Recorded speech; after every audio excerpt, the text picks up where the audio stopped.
Liver King, in my humble opinion, is a modern day primal example of what addiction and mental health issues look like within our society. And in today's brief video, I want to take some time and discuss this. If you're new to the channel, my name's Dr. Frank. I'm the founder of AddictionMindset recovery coaching programs, which are dedicated to helping people quit nicotine, THC, energy drinks, and adult media content, substances I once struggled with. If you don't know who Liver King is, or Brian Johnson, I believe is his name, he is a social media fitness influencer who's really gained a lot of notoriety and popularity over the last 2 years on TikTok, Instagram, and YouTube for his carnivore-based diet and his supplement line, Ancestral Supplements, one of the various supplement companies that he owns. And Brian, or Liver King himself, is kind of known for walking around with his shirt off, preaching the 9 ancestral tenets, which, by the way, I have found personally beneficial in my own life. I want to be very clear. I've watched this guy's content. Because of him, I actually did a carnivore diet for a bit, lost about 15 pounds, felt fantastic, and for that, I'm thankful. Now, recently, he got exposed for performance-enhancing drugs and using steroids, okay? And steroids, like other drugs, for many people within the fitness world, are a legitimate addiction, okay? And that's what I want to kind of tie this into in today's video. And I believe a lot of people get into steroid use or steroid abuse or growth hormone abuse because of underlying mental health issues, typically related to body dysmorphia and other conditions like that. So when I look at someone who's abusing steroids, who's suffering from a steroid substance use disorder, there's a good chance that there's underlying mental health issues. And it's my opinion, not professionally, just based on information I've seen about Liver King, that he's probably kind of going down this road, or that he's currently trapped in this cycle. And we're just watching it play out on social media. And I think this is a side of the story that a lot of people aren't going to talk about, and maybe he one day will. All right.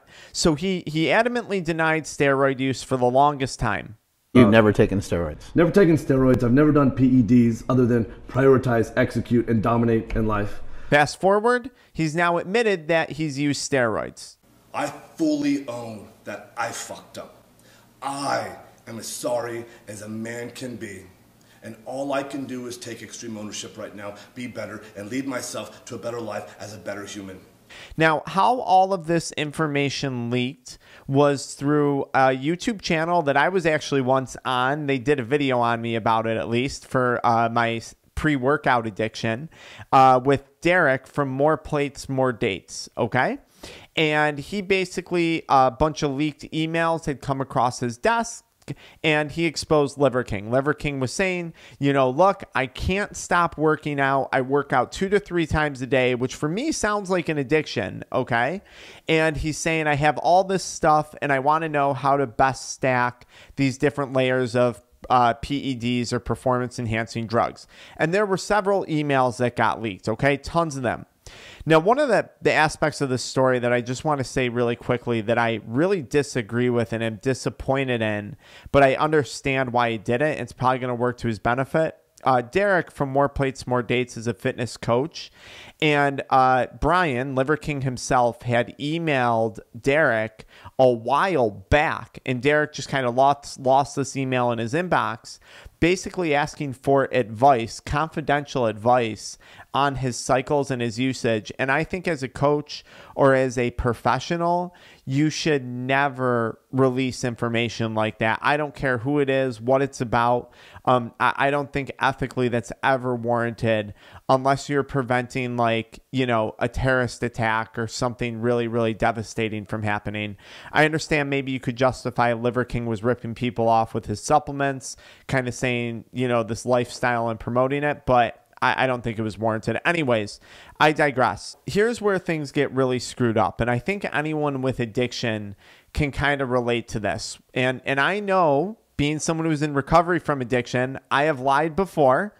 There's a good chance at some point in my life I'm probably going to lie again. If I were to quote Jordan Peterson, everybody lies. You just want to be particularly careful about the things in which you are lying. Okay? Liver King was not that.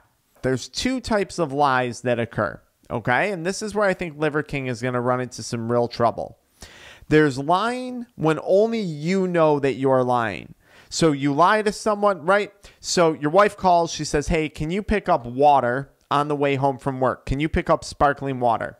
And you tell your wife or your girlfriend, no, I'm at the office. I'm seeing patients late tonight. I'm not going to have time. Maybe you're not seeing patients late. Maybe you're really just sitting there on the computer doing God knows what, right? Browsing social media, buying, gifts. Who knows what you're doing, okay? But you make up this stupid lie. That's one lie. Only you know. Only you know. Now there's another type of lying. And this is where I think Liver King is in a particular amount of trouble and where I think there is a mental health crisis waiting to happen.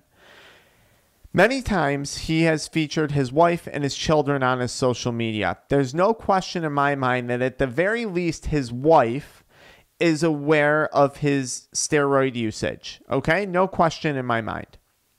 Now, why is that a problem? Because she has had to sit next to him in several videos, being aware that he's lying, watching him lie to 3 million people on TikTok.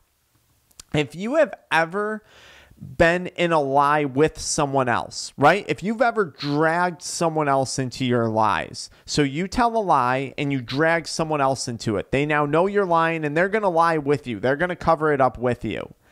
That's a special type of messed up, what that does to someone's brain. Because now you're watching that person lie, knowing they're lying. And you start to wonder, what else are they lying about? Why are they so good at lying? How are they so good at this manipulation? What are they doing to me? And I would worry for his kids and his wife that there's something like that going on. I've been in situations like that before personally, and it is a special type of mind beep, right? I don't curse on this channel, but mind F that occurs, okay? So that's one concern. Two, lying, and this is why truth-telling is so important when it comes to addiction recovery, a stage that I think Liver King himself is eventually going to enter, or may have to enter to save his company, to save his brand, to save his image. Truth-telling, according to Dr. Anna Lemke, is a huge part of addiction recovery because it strengthens our prefrontal cortex, the part of our brain that's responsible for decision making. It strengthens the connections between our limbic system and the reward pathways of our brain. And when we tell the truth and we strengthen these systems, it leads to deeper connections to friends and family and people around us. And deeper connections have been proven to boost dopamine over a period of time. Dopamine being something an individual is seriously lacking when they are suffering from active addiction. So truth-telling actually has a lot of importance going forward when like a lot of people watching this channel are in recovery from addictions. It's a very important thing, something that I try to get better at every day, right? If you can't pick up water on your way home, just say you don't feel like it. Don't make up some stupid reason why you can't. If you can't talk to someone on the phone, don't say you're busy. Just say, oh, I'm too tired. Just be honest, right? Something I try and improve every day myself. Let's talk about some other things going on here. So I think within the fitness industry, if I were Liver King, I would start to shed some light on these topics. In his apology video, he referenced he does what he does because, so many people kill themselves a year and mental health is a mess and people are sick and they need help. What I would say, my advice to him, if he were to take my advice, and if he does, this is not legal advice, so don't sue me, would be talk about your own experience with drugs. Talk about your own experience with lying to people on that level, Okay? Talk about if there is body dysmorphia, which it sounds like there is based on the emails he sent to More Plates, More Dates, Derek. I work out 2 to 3 times a day. I can't stop. He's particularly worried about his back and how his back looks and some areas of his body. Talk about that stuff, because that is a major problem for a lot of people within and without the fitness industry. And I think this is an area where you could probably use the money that you've made to do one of 2 things, okay? To truly shed more light on this company and this mission, okay? 1, you could start to donate towards people with body dysmorphia issues and eating disorders and steroid use disorders and people who need help, who are in recovery from abusing those drugs or who are on the verge of death from abusing those drugs. People who want help. Okay? That's one option. Option 2 that I see being a really good one is I firmly believe that you believe in an ancestral lifestyle in everything you preach. I believe that. It was enough to make me make changes in my life that were super positive things. And for that, I'm grateful. Okay? What I would do, if you believe more people need access to organ meats and high quality foods and high quality things, start something. Start a program where you're giving out hundreds of high quality meals every year, if not thousands of meals every year to children and families that are getting the crappy quality food, that are only getting access to the free grains and vegetables and starches and things that you claim are no good. I think that would be a much bigger mission and much bigger goal and much more powerful message behind ancestral supplements. And that's how, if it were me, if I were your PR advisor, that's how I would advise you to going forward, because that's the truth, right? That's the truth. That from an addiction recovery coach standpoint, living in truth is a very, very healthy thing. And I think you're going to feel much better if you go that way. Now, the last thing I want to talk about, which goes to the family issues online, is there's another individual, Carnivore MD. I would highly recommend reading his book. I've followed the carnivore diet predominantly based off of his input and his advice from his books and his podcasts and things, okay? He was business partners with Liver King, or is business partners with Liver King on their supplement lines. And Carnivore MD came out and said, you know, I truly didn't know that Liver King was lying, which I find really hard to believe if you're a medical doctor, not knowing that this guy was clearly juiced out of his mind. Like Dwayne Johnson, The Rock, I assume is on steroids. In my opinion, he's on steroids. I'm not saying he is, but in my opinion, he is. And a lot of people share that opinion. It doesn't necessarily take a doctor to know that Liver King's body is not normal at the age of 50, to know that Dwayne Johnson's body is not attainable at that age without performance-enhancing drugs. Something, by the way, I have nothing against. I'm sure by the time I reach my 40s, when my testosterone starts testing low and my growth levels, you can bet if I can afford that stuff, I'm going to do that. So I have nothing against it.